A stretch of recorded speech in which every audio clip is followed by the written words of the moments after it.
Hello മുത്തുമണികളെ, എൻ്റെ കഴുത്തൊക്കെ മെലിഞ്ഞല്ലേ? നോക്കിയടെ, എൻ്റെ കഴുത്ത് മെലിഞ്ഞു. ജിമ്മിൽ പോകുന്നതിന് കാര്യമുണ്ട് എന്ന് തോന്നുന്നു. ഞാൻ എന്തിനാണ് വന്നതെന്നറിയാമോ? എൻ്റെ ലൈഫിൽ എനിക്ക് എല്ലാം പ്രഷ്യസാണ് എന്ന് പറയുന്നത് പോലെ എൻ്റെ സമയം എന്ന് പറയുന്നതും എനിക്ക് വളരെ പ്രഷ്യസായിട്ടുള്ള കാര്യമാണ്.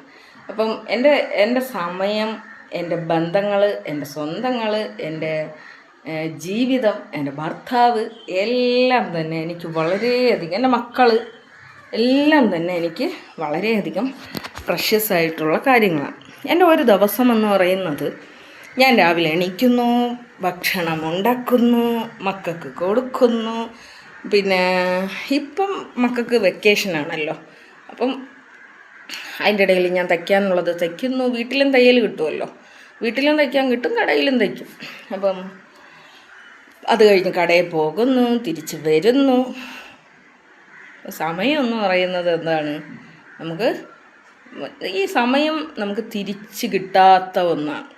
നമ്മളിപ്പോൾ ഇങ്ങനെ ചിന്തിക്കൂലേ, നമ്മളെ ചെറുപ്പകാലത്തിലോട്ട് നമുക്കൊന്ന് പോകാൻ വേണ്ടിയിട്ട് പറ്റിയിട്ടുണ്ടായിരുന്നെങ്കിൽ, ചെറുപ്പകാലം എന്ന് പറഞ്ഞാൽ ഞാനിപ്പോൾ വയസ്സായി എന്നല്ല, എൻ്റെ കുട്ടിക്കാലത്തിലേക്ക് നമുക്കൊന്ന് പോകാൻ വേണ്ടിയിട്ട് പറ്റിയിരുന്നെങ്കിൽ എന്നൊക്കെ ഇങ്ങനെ ചിന്തിക്കാറുണ്ട്. എന്തിനാണ് ഞാൻ വന്നതെന്നറിയാമോ? ഒരു സത്യത്തിൽ നമ്മളെ സമ്പാദ്യം എന്ന് പറയുന്നത് നമുക്ക് ചുറ്റിനുമുള്ള കുറേ മനുഷ്യരാണ്.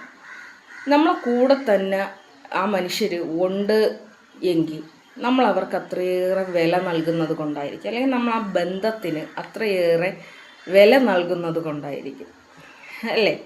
അപ്പം ഇത്രയും മനുഷ്യർ എൻ്റെ പിന്നിൽ എൻ്റെ നന്മ ആഗ്രഹിക്കുന്നു, അല്ലെങ്കിൽ ഞാനൊന്ന് വേദനിക്കാതിരിക്കാൻ, ഞാനൊന്ന് വിഷമിക്കാതിരിക്കാൻ അവരത്രയേറെ ആഗ്രഹിക്കുന്നു എന്നൊക്കെ ഉള്ള ആ ഒരു തിരിച്ചറിവുണ്ടല്ലോ, ഭയങ്കരമാണ് കേട്ടോ.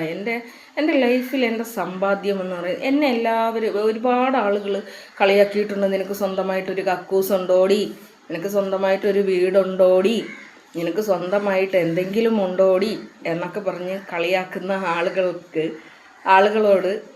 ആളുകളോട് എനിക്കൊന്നും പറയേണ്ട കാര്യമില്ല. പക്ഷേ എൻ്റെ ഇന്നലത്തെ ഒരു ദിവസത്തെ എൻ്റെ വാട്സപ്പ് നോക്കിയാൽ അറിയാം. കാരണം അത്രയേറെ മനുഷ്യന്മാരാണ് ഇങ്ങനെ വിളിച്ചിട്ട് ബിനയൊന്നും പറ്റിയില്ലല്ലോ, ബിനയെന്ന് പറഞ്ഞിട്ട് ഭയങ്കര സ്നേഹം, എനിക്ക് ഭയങ്കര അത്രയേറെ. അപ്പം എൻ്റെ സമ്പാദ്യം എന്ന് പറയുന്നത്, എന്നെ സംബന്ധിച്ചിടത്തോളം എനിക്ക് പൈസയുടെ അടുത്ത് വലിയ ആർത്തിയൊന്നുമില്ല, പക്ഷേ എൻ്റെ സ്നേഹബന്ധങ്ങൾ അതെനിക്ക് പ്രഷ്യസാണ്.